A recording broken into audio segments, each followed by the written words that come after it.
Tigers in front of the Royals 3-2 as we go to the bottom of the second inning. And joining us in the booth is our good buddy, one of the nicest guys in Kansas City, Negro Leagues Baseball Museum President Bob Kendrick, who is always the best dressed guy in the stadium. Isn't he, Frank? Always. Huh? Always. He doesn't have his hat on, but he'll have a hat. Oh, let me see. Oh, it's over there. Okay. He could borrow the Smooth nickname every now and then, couldn't he? Every day. Right? Every day.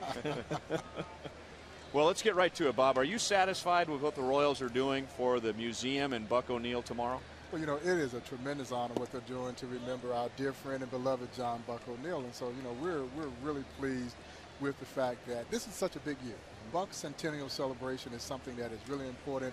This is going to jumpstart a series of programs and activities and fundraising events built around this centennial celebration. And so now we're very, very pleased with what the club has done. And, you know, we have a wonderful partnership. And we're excited about the future of those working relationships. And, you know, with the All-Star game coming, we've been having some great talks about things that we could potentially do to help put the museum really on a world spotlight, to give it a world spotlight. And so we're really, really pleased. Bob, can you tell us some of the things that going forward, like in the fall, to celebrate the 100 years? Well, you know, the big birthday party is planned for Saturday, November the 12th. And it is going to be a big bash. And, you know, we're very, very proud to have the Honorable Mayor Sly James and his wife, Nisha, who have joined us as honorary co-chairs. U.S. Congressman Emmanuel Cleaver II, who is also, he and Diane have joined us as honorary co-chairs. And so, you know, we're laying the groundwork for what's going to be a substantial citywide celebration. You know, we don't want it to be the Negro Leagues Museum just celebrating Buck. And so with the Royals jump-starting this effort, and then on October 6th, we'll open a brand new exhibit on the life of Buck called Right on Time. It chronicles his illustrious career, you know, from the grandson of a slave to a man who eventually wined and dined with presidents of the United States. And so, you know, it is it's a wonderful way to look back, a reflective look back at this man's wonderful life and everything that he gave. You know, I tell people all the time, you know, I don't know anyone who gave more to our city than Buck O'Neil. Now, there may be others who gave just as much, but there's no one who gave any more to this great city of ours than Buck O'Neil. And so we think that his centennial celebration is something that deserves to be celebrated. Does it take away from the celebration that the two teams won't be wearing the uniforms tomorrow?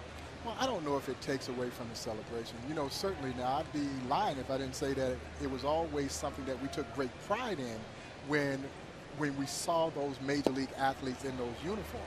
But, you know, I don't think that it takes away from what we're trying to do with this particular celebration. You know, and so, you know, that's the thing when you have tradition.